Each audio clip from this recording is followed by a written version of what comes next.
अस्सलामु अलैकुम व रहमतुल्लाहि व बरकातुहू।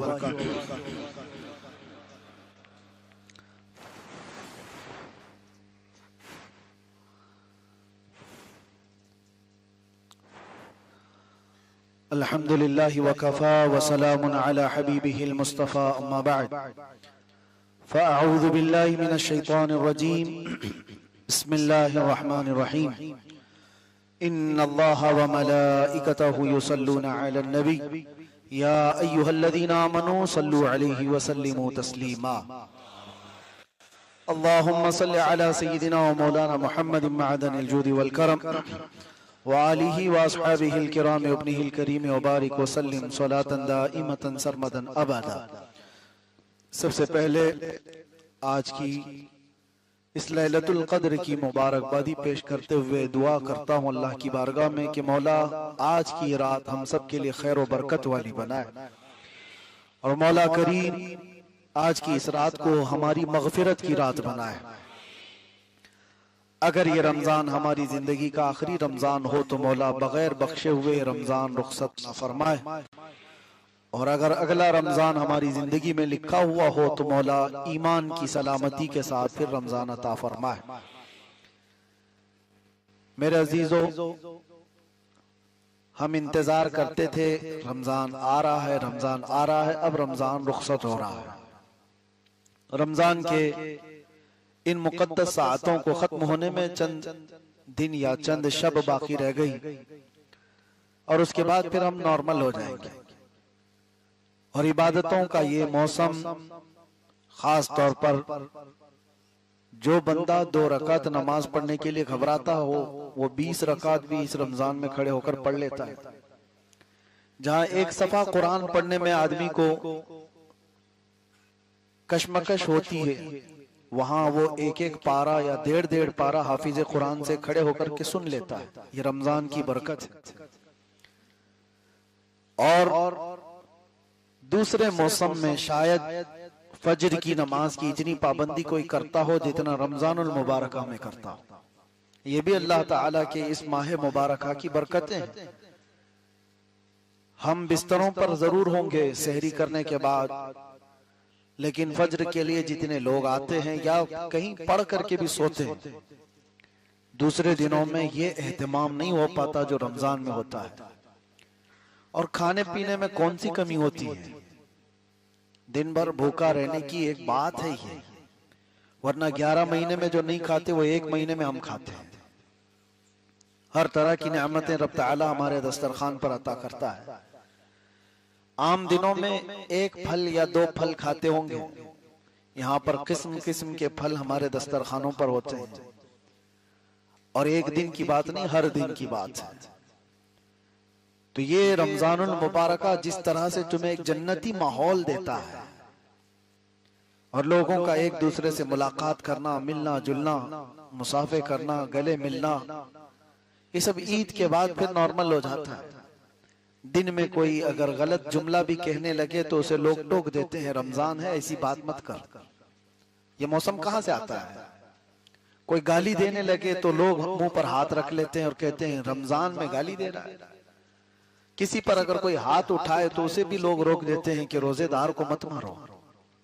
ये माहौल आता है कि नहीं आता? ये सारा माहौल रमजान लेकर के आता है।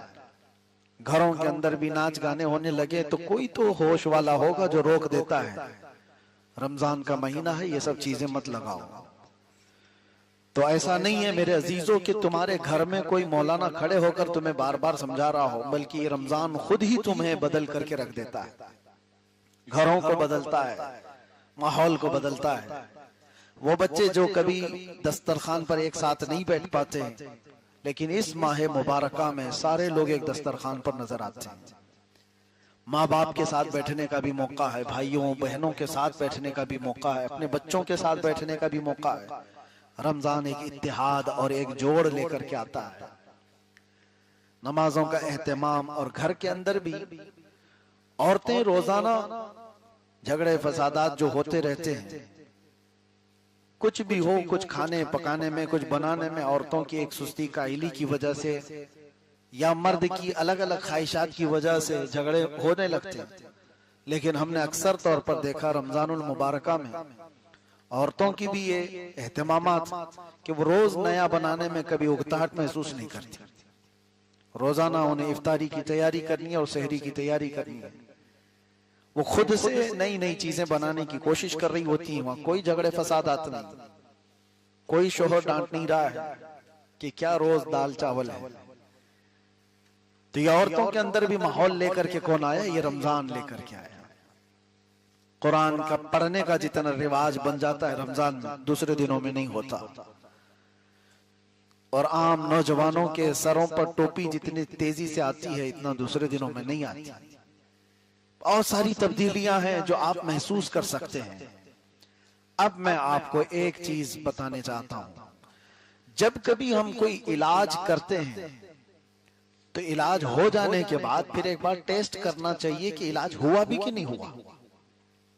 मलेरिया हुआ था, टाइफाइड हुआ था, डॉक्टर ने बताया कि तुम्हें मलेरिया हुआ है, टाइफाइड हुआ है, दवा दे दी। आपने कंटिन्यू 5 दिन दवा खाई, 7 दिन दवा खाई, और उसके बाद अच्छे भले लगने लगे, तो फिर आपको देखना भी तो चाहिए कि मलेरिया गया कि नहीं, टाइफाइड खत्म हुआ कि नहीं। तो क्या करेंगे? टेस्ट करेंगे। आप टेस्ट करवाएंगे, जाकर के ब्लड टेस्ट करो कि मेरे इसमें मलेरिया की कोई चीज पाई तो नहीं जा रही, टाइफाइड तो नहीं है। तो दोबारा टेस्ट करने पर पता चलता है कि जो गोलियां खाई थी वो असर करी है कि नहीं करी। ऐसी ही रमजान आया था तुम्हें परहेजगार बनाने के लिए। अल्लाह ने कुरान में फरमाया लअल्लकुम तत्तकून, रोजे फर्ज किए गए इसलिए कि तुम तकवे वाले हो जाओ। इलाज मुसलसल किया है रमजान में, अभी आखिरी अशरा है और उसमें भी चंद दिन बाकी है। अब ये टेस्ट भी करना चाहिए कि रमजान असर किया भी कि नहीं किया। जो इलाज पहले रोजे से हम पर हो रहा था, तरावी के जरिए, रोजे के जरिए, इफ्तार के जरिए, सहरी के जरिए, दुआओं के जरिए से, तो यह आखिरी अशरा खत्म होने को आया है। दवा सही लगी कि नहीं लगी? मेरे अजीजों, दवा का कसूर नहीं होता, जिस्म का कसूर होता है। कभी कभार कभी ऐसा होता है। तो आज ये टेस्ट करने का वक्त आ चुका कि हम पर जो रमजान का इलाज हो रहा था वो असर किया कि नहीं किया। मैं आपको बताता हूं, टेस्ट कहां जाके कराओगे? दुनिया की कोई लैब नहीं है जो तुम्हारे रमजान का टेस्ट करके बता दे। ब्लड दे करके आओगे तो भी नहीं पता चलेगा। तुम्हारा टेस्ट कोई और नहीं लेगा। अल्लाह के नबी सल्लल्लाहु तआला अलैहि वसल्लम ने जो फरमाया उसका मफहूम बताता हूं।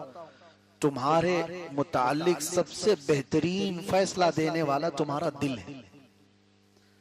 यह दिल तुम्हें बताएगा कितने बदले हो, कितने नहीं बदले हो। दूसरे से छोड़ो। अक्सर ऐसा होता है कि दिल सच बोलता है लेकिन दिमाग उसको मानना नहीं चाहता। तुम झूठ बोल रहे हो, ये दिल को पता है। तुम चोरी कर रहे हो, ये दिल को पता है, लेकिन दिमाग उसको एक तरह से लीपा पोती करना चाहता है। नहीं, जो मैं कर रहा हूं वो सही है। इसी तरह से तुम्हारा इलाज हुआ कि नहीं हुआ ये दिल बताएगा। दिल से पूछो, ये साफ साफ बताएगा कि तुम्हारे अंदर तब्दीली कितनी आई है। अब उसकी कुछ अलामतें मैं आपको बताऊं। अब जाकर के देखो रमजान खत्म होने के करीब नमाजों में क्या मुझे लुत्फ मिल रहा है कि नहीं मिल रहा। क्या वही कैफियत तो नहीं कि इधर सलाम फेरा उधर में भागने की तबीयत कर रही है। मस्जिद में बैठने की तबीयत अब हो रही है कि नहीं हो रही है। कलाम पाक कुरान मुकद्दस उठाने की तबीयत चाहती है कि नहीं चाहती है। अगर नहीं चाहती अभी भी तबीयत और नमाजों में तुम्हारे खुशू खुजू नहीं आया तो फिर ये रमजान ने कुछ भी तुम पर असर नहीं किया। रमजान का कोई इलाज नहीं हुआ, तुम जैसे थे वैसे ही हो। और अगर तब्दीली आई है, आंखें बहने लग जाती हैं कुरान की तिलावत से, खौफ से, आखिरत के तसव्वुर से, दुनिया को छोड़कर कब्र में जाने के याद से, तो समझ लो कि रमजान ने तुम्हें मुत्तकी बनाया है। रमजान ने तुम्हारे दिल को बदला है। ख्वाहिशात अगर कम होने लग गई है, अल्लाह की याद ज्यादा तड़पाती है, तो समझो कि रमजान ने असर किया। वरना होगा ये कि वैसे के वैसे ही हो तो रमजान का कुछ असर नहीं हुआ, लेकिन इसमें रमजान का कसूर नहीं, तुम्हारा अपना कसूर है। जमीन अगर नरम हो तो बारिश का एक कतरा भी उससे सब्जे निकाल देता है, और डामर के रोड पर 10 साल भी बारिश बरसे तो वहां से कोई पौधा नहीं निकलता। कंक्रीट की सरजमीन पर पानी जितना भी डालो वहां से कोई पौधा नहीं निकलेगा, लेकिन मिट्टी की नरम जमीन पर एक बार भी बारिश बरस जाए तो वहां से कोंपल निकल जाते हैं। दिल अगर नरम नहीं था, जमीन अगर साफ नहीं थी, तो रमजान ऐसे 70 भी आ जाएं जिंदगी पर, तुम जैसे कि हो वैसे ही रहोगे। हाँ, दिल को बदल दिया, अल्लाह की याद में इसको तड़पाया, तो फिर देखना मेरे अजीजों, पूरे रमजान क्या एक रात ही बदलने के लिए काफी है।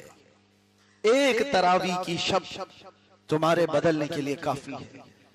अगर रमजान गुजरते हुए उसी हालत में फिर से चला गया तो ये अफसोस का मकाम है। हमें सब सोचना चाहिए, क्या मैं अब इस तरह के रमजान के जाने के बाद भी बदल नहीं सका तो फिर कब बदलूंगा? कब मेरे अंदर वो इस्लाह हाल की फिक्र आएगी? ये आखिरी रमजान का जो अशरा है, अल्लाह के नबी सल्लल्लाहु तआला अलैहि वसल्लम कसरत से इसमें गिरिया वजारी करते, रोते थे। उन्हें किस बात का रोना था? वो तो सैयदुल मासूमीन है, मालिके जन्नत है, वो जिसे चाहे जन्नत में लेकर जाए। लेकिन मेरे आका सल्लल्लाहु तआला अलैहि वसल्लम रमजान के रुखसत होते हुए रोते थे कि रमजान जितनी बहारें लेकर आया था और जितनी सारी नेमतें लेकर आया था, ये साथ लेकर चला जाता है। और इसीलिए मेरे आका ने हदीस में फरमाया, वो शख्स महरूम है जो रमजान को पाया और उसकी मगफिरत नहीं हुई। बहुत बड़ा बदनसीब है वो कि रमजान को पाया लेकिन अपनी मगफिरत नहीं करा सका, अपनी बख्शिश नहीं करा सका। अब आपको और हमें इस आखिरी अशरे की सातों में सोचने का मकाम है। इसलिए मेरे अजीजों, हम जिक्र की महफिल सजाते हैं ताकि हमारे दिलों पर जमी हुई मैल की परत हट जाए, दिल थोड़ा हल्का हो जाए, तो याद इलाही में रोने और गिड़गिड़ाने लगे। दिल नरम होगा तो जाते जाते रमजान अपनी बहारें इस पर छोड़ जाएगा। जिक्र की महफिल इसलिए सजाई जाती है। और आज तो खत्म कुरान हो गया, तकरीबन सब मस्जिदों में खत्म कुरान हो गया। जो पहले पारे से सुन रहे थे वो 27वीं शब को कुरान खत्म हो गया। कल से तरावी में लोग खड़े होंगे, कुछ जगह अलम तरह से सुन रहे होंगे, कुछ जगह मुख्तलिफ तरह से, लेकिन वो सिलसिला जो कुरान अजीम के सुनाने का स्टेप बाय स्टेप चलता था वो खत्म हो गया। तो यही हमारे लिए फिक्र की बात है कि जो रोजाना तिलावत करना, आज 18 पारा सुना, कल 19वां पारा, फिर परसों 30वां पारा, इस तरह से ये जो कुरान सुनने का निजाम था ये हमसे रुखसत हुआ। तो मेरे अजीजों, ये खुद अपने आप में बहुत बड़ी नेमत जाने का है। तुम्हारे घर से अगर एक जनाजा उठा निकला तो क्या वो दोबारा आ सकता है? तुम्हें अफसोस होता है, मेरे वालिद चले गए, उनकी जिंदगी में मैं ये कर सकता था, उनकी जिंदगी में ये कर सकता था, यादें रह जाएंगी। इसीलिए अगर ये रमजान हमारी जिंदगी का आखिरी है, अगर हम में से किसी को पता नहीं है, लोग ये सोचते हैं कि मैं तो हट्टा कट्टा हूं, सेहतमंद हूं, कुछ भी नहीं, सब अच्छा है, लेकिन सुबह नाश्ता करके निकला है, नौजवान है, 1 घंटे के बाद खबर आती है कि एक्सीडेंट हो गया, और फिर लाश घर वापस आती है। क्या ऐसे हालात नहीं हुए? ऐसे हालात अक्सर और बेशतर होते आए हैं। इसीलिए मेरे अजीजों, ये तमाम हालात को नजर में रखते हुए कि रमजानुल मुबारक हमसे रुखसत हो रहा है, यही सोच करके आज इबादत करो कि ये मेरी जिंदगी का आखिरी रमजान है।